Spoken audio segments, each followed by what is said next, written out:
forward. Yeah, and I'll say, Sam, if we are putting on social media, we won't have anybody's faces in the shot. It would just be the recording and the slide deck. So you don't have to worry about that. If you're on the camera, we can edit that out. Yeah, like,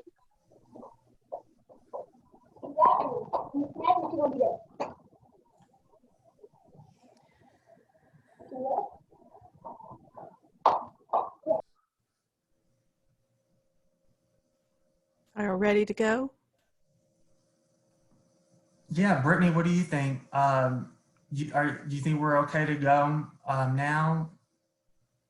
Yeah, I think we are good to go now. I just really wanted to actually start out by saying thank you to Ochsner for doing this. I think this is an amazing opportunity for us as student nurses, especially to still be allotted this opportunity while during this pandemic and everything being virtual. So thank goodness for Zoom and creative minds.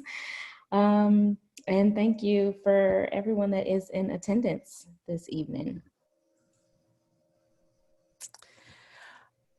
Okay, well, I'll go ahead and take it away. Good evening, everyone. I'm Leslie Norman. I'm the Assistant Vice President for Nursing at Ochsner Medical Center in New Orleans. And it's my pleasure and privilege to be here with you all. I applaud you on your journey to enter our wonderful profession, and I'm excited and hope we can help you learn a little bit about what can help you to transition on your journey from the academic world into the real world of nursing practice.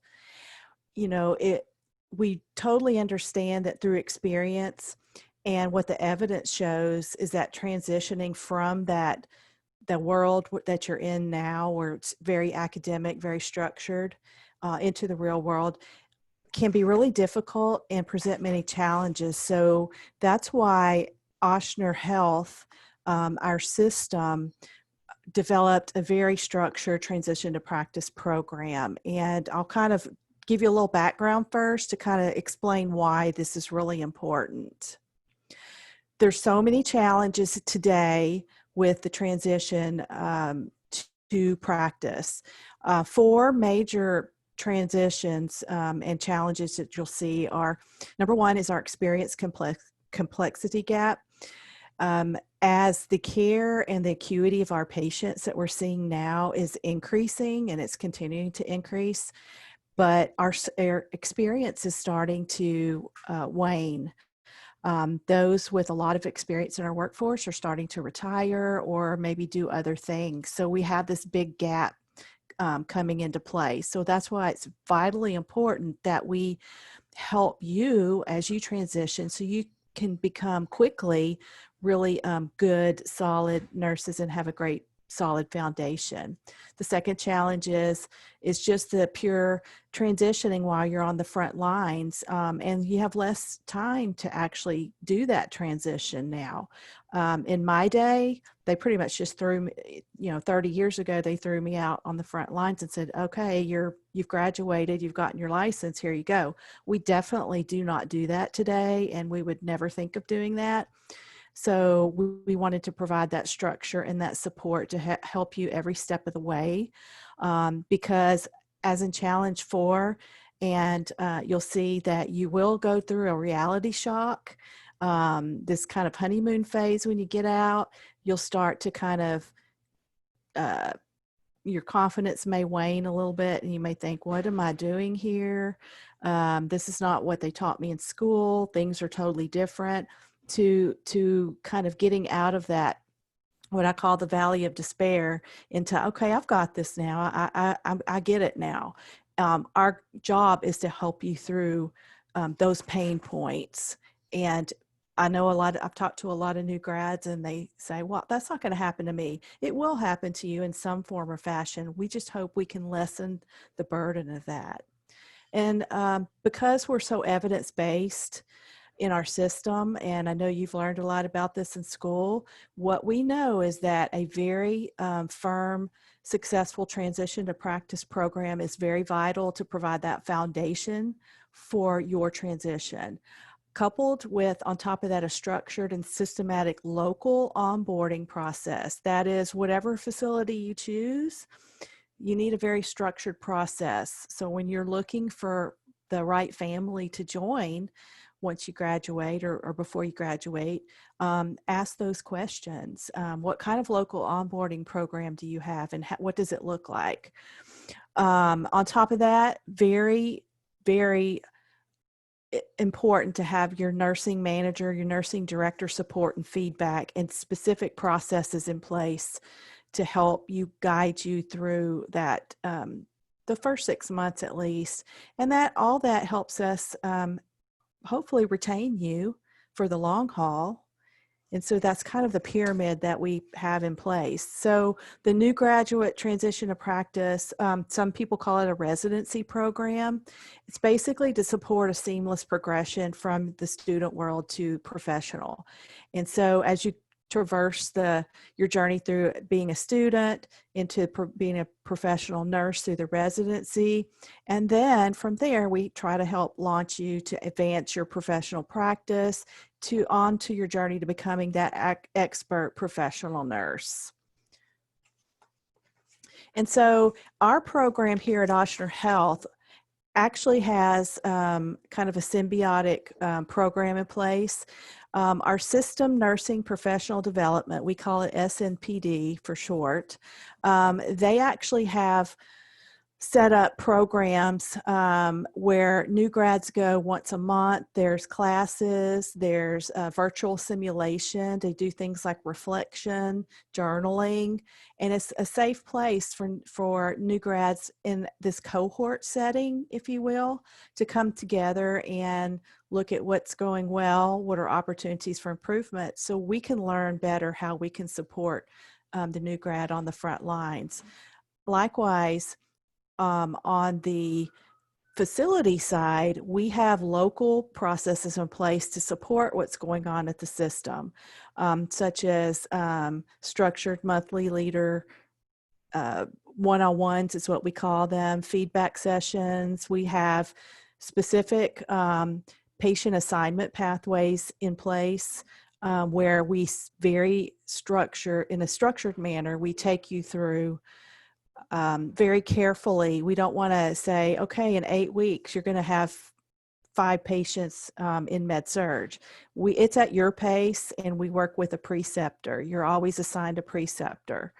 And we have education coordinators as well. So both at the local campus and at the system, we work together on this very structured program. And so there's a cycle to it. You start out in the Preceptory Phase, and this is where your clinical orientation comes into play. We need to make sure you know the skills that are necessary in whatever type of specialty you go into, that you're checked off and that you're sound to be able to take patients on your own. You're in this novice phase. If y'all have studied Benner's novice to expert model, this is very much, you're in a novice phase, and we recognize that, so we have to help you through that. Once you kind of get out of that clinical orientation phase, you go into what we call the Mentee Phase. Once you're taking patients on your own, then we assign you a mentor. And this is somebody that will stick with you for a while. It's different than a preceptor. It's someone that can be your go-to person, your safe person, your buddy that you can just say, hey, I have this situation, and can I talk you through to see, did I do the right thing? That kind of thing. Typically, you may lean on them for about, up to 12 months, but some of our folks have these mentors for life. Because, it's just that other person to help support you. Then you move into a postgraduate phase, up to about 2 years till you become that advanced beginner and can begin to think about, well, what else in my career? What's my next move that I want to make? And so, some of the things you can expect are very much hands-on learning. And because if you think that you're not going to learn anything anymore once you graduate, that's Sorry, I hate to tell you that, but you're going to always be learning something. We do provide the mentorship, the peer support. When we hire new grads, we tend to do it in cohorts. So you have that group that kind of you start with and you go through these meetings with. So you get to really make friends for life. It's very much a safe environment where you can say anything. We don't pass judgment because, again, we recognize you have a lot of questions. You don't know everything. And so we don't judge you for asking questions. There's no stupid questions from anyone. We do individualize the learning because everybody's unique, everybody's different. So we can't cookie cutter the path that you're going to take. We can't do that the same for everyone. So we do some individualized plans. People go through orientation at their own pace. And we do listen, very much value the feedback that folks give us, because we're always trying to do things better. So typically this is sort of in a nutshell. I won't go through all this, but we have this first week or so warm welcome phase where you come in and we want to meet and greet, get to know who you are, move into your campus clinical onboarding. So whatever campus you choose, from about week 3 to about week 16, 17, you're with the preceptor and you're moving through at your pace. And we want to make sure that you're ready to be on your own, and that everyone is comfortable with that. There's system meetings with the group. There's virtual simulation days. And so there's just a lot of things happening, in this particular phase. And then in your mentor phase, we do pair you with a mentor.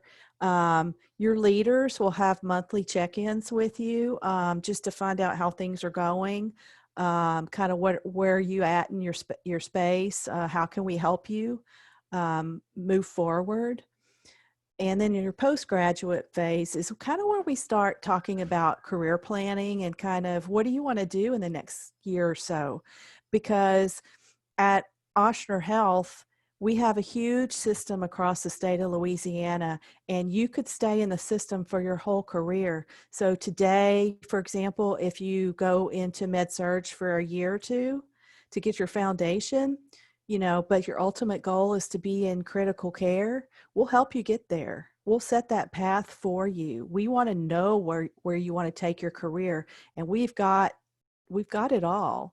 So we can move you wherever you want to go within the system if you need that.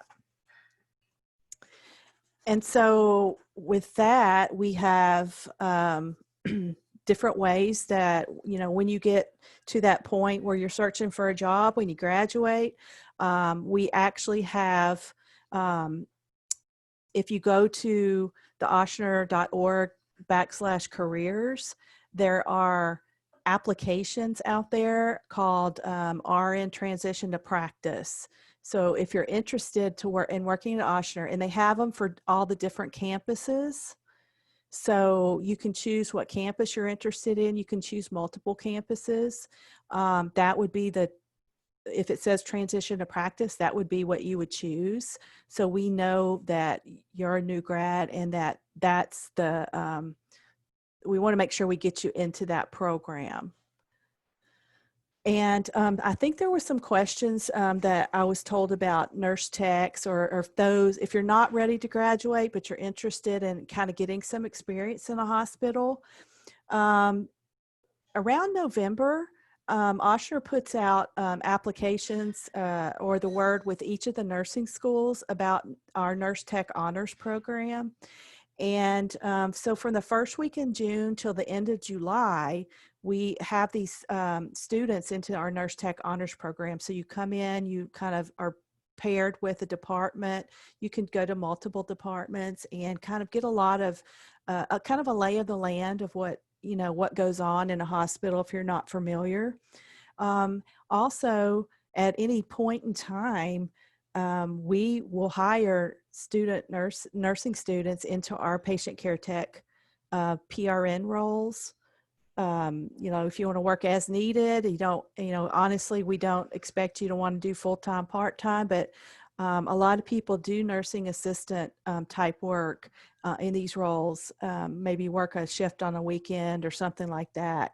And we have hired a lot of folks who have been our patient care techs. We will slide them into RN slots as they graduate because you do have one foot in the door. So that's kind of in a high level overview of our program. Are there any specific questions?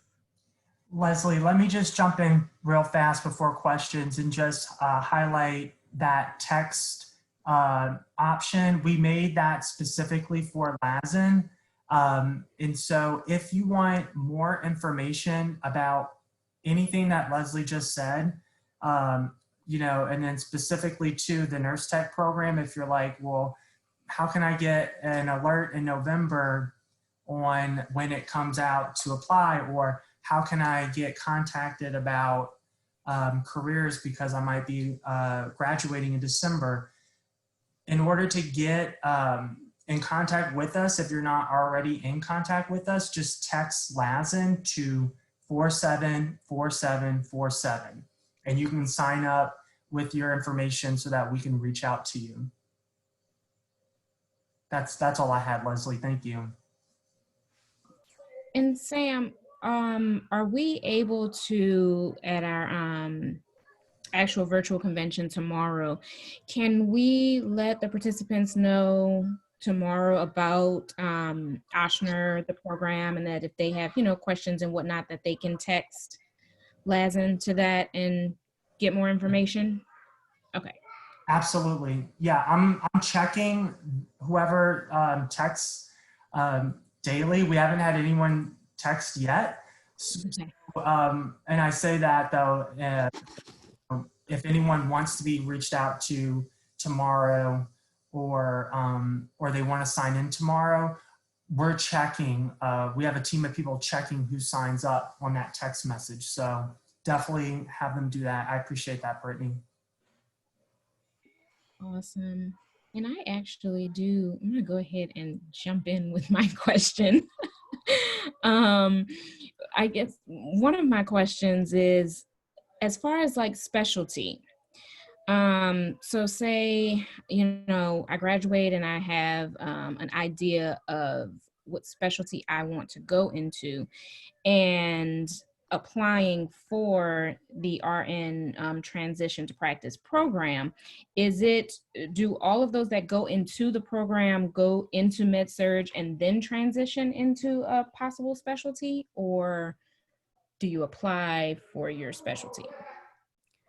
So not necessarily everyone goes to med-surg. I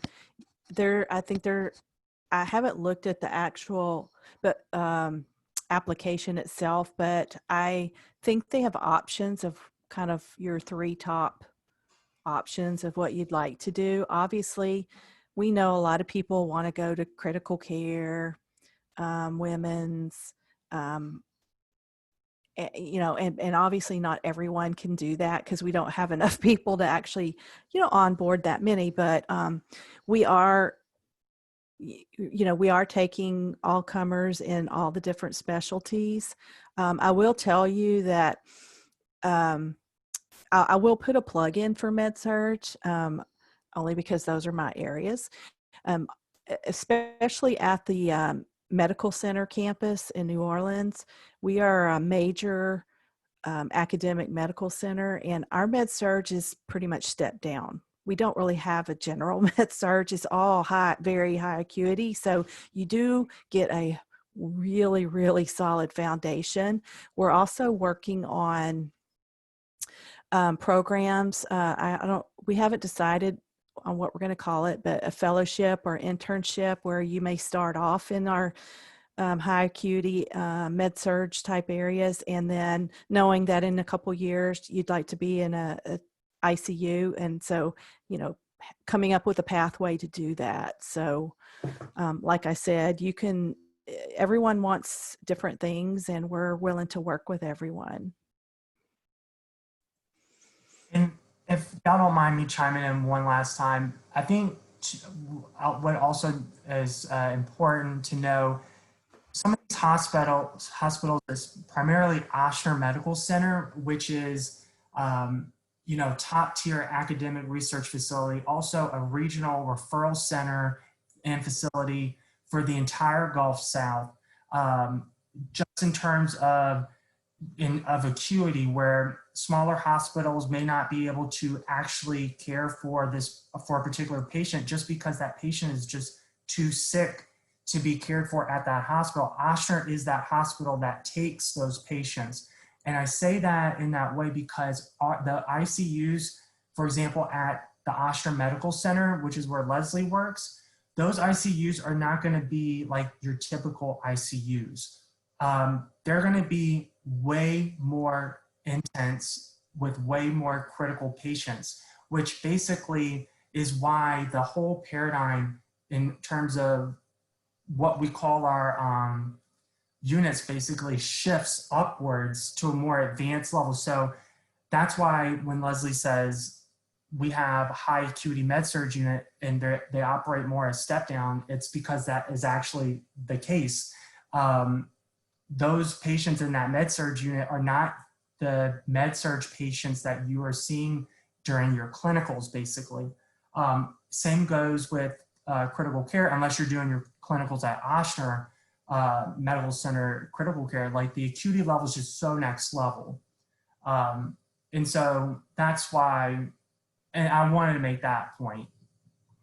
Yeah, and some people may want to kind of go into it, let me kind of take a safe route and maybe go into a community hospital, and there's nothing wrong with that at all.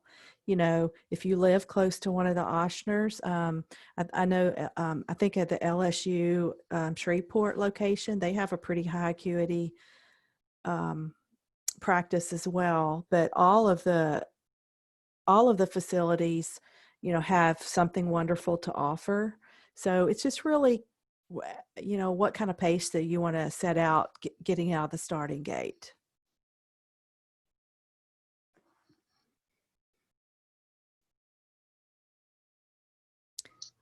I do have a question in regards to the preceptors. How does that go about? Do the preceptors volunteer to be a preceptor, or does any nurse on the floor gets assigned to be a preceptor, whether they want to be or not? So it is, what we do is we ask all of the people that are preceptors to go through what we have Preceptor Academy, where they learn the principles of being a preceptor and what the expectations are. I know at my campus, they all are expected to go through. I really can't speak to the other campuses, but as a system, that is what we have asked all of the preceptors to do. If somebody doesn't want to do that, we have great nurses that they may not necessarily be good preceptors, but they're great nurses. We don't want somebody to be buddied up with someone who doesn't really want to do that. So we do handpick people. And it's like that for the system too, for all the hospitals. Yeah, we have a system Preceptor Academy. So we have the folks go through there, and we do every couple of years, there's a bridge program that we ask them so we can update them on anything new that's, come about. And one question to follow up on that. So is the new grad only assigned to one preceptor, or it varies on his or her schedule? Well, typically it can go different ways depending on what your needs are. Some people would like to stay with the same preceptor just to have that consistency. But there are some folks that we have had them pair up with different preceptors to see different types and ways of doing things because that's what that person needed. So like I said, it's not one size fits all. Obviously, we do try to start out all of the preceptors on a day shift. All of the new grads on a day shift with a preceptor to kind of get you started and in the groove, so to speak. But if you are going to ultimately be on the night shift, you would have to switch to a night shift preceptor. So you could have more than one. Okay, I have a question. Hello? Yes. Okay, I have a question for people that speak other languages other than English, and English is not my first language. Do I have to go to an extended orientation, or is going to be for like 13 weeks as well, just for like other people? Really, it's how you progress with your nursing skills. Not necessarily. We have people that speak all different languages. We have staff that, come from all over. We have a really big diversity within our system. So it's really how you progress. So, typically we do a 12-week for new grads. Sometimes it might be a little longer, and sometimes it could be a little shorter if we have some people that move out sooner. So it's really based on what's going on with you and how you feel about it.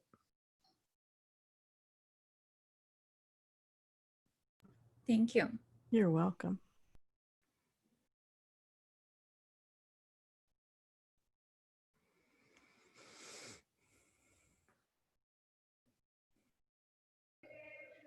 Any other questions, guys? No? One question for the nurse tech program. Is it a floater, or do the nurse tech gets assigned to a specific floor unit? For like if you were a nurse tech? Yes. Typically we would assign you to a floor. We've had people like in the honors program, since it's such a short, it's like 6 weeks, I think. We have had people say, hey, I'd like to see a couple of floors. So we may do 2 in each, different units. But some people just stay in the same unit. If you were to get, say, a patient care tech, like PRN position, typically you're assigned to one specific unit, a home unit, but you might get floated to other units, well, depending on the need for that shift.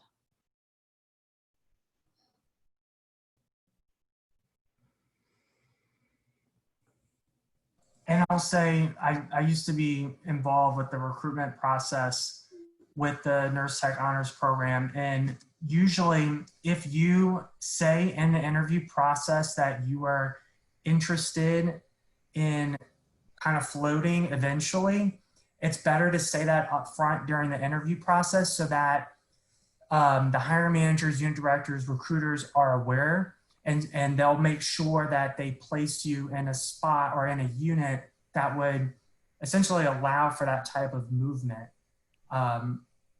There's so many different variables that can play into that. In case, for example, if you wanted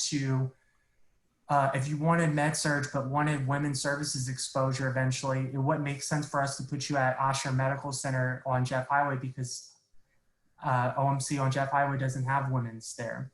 We would maybe want to have you go to like Baptist, which is also in New Orleans, but could allow you to float around to those areas that you would possibly want to get exposed to.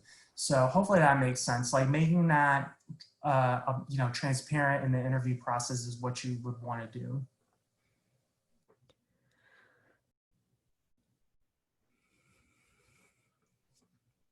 Hey everyone, I just want to say thank you for everything. You guys came out here explaining everything. The nurse residency program is actually, it's a pretty big deal.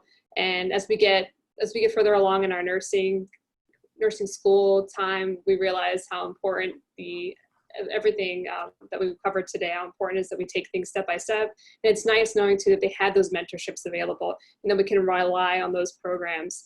I haven't really heard too much people talk about it too much. So that's really comforting to know that you guys have that set in place. So that just, it's not the, let you drown for a little bit thing, but you're there with a helping hand. So thank you guys so much for doing that.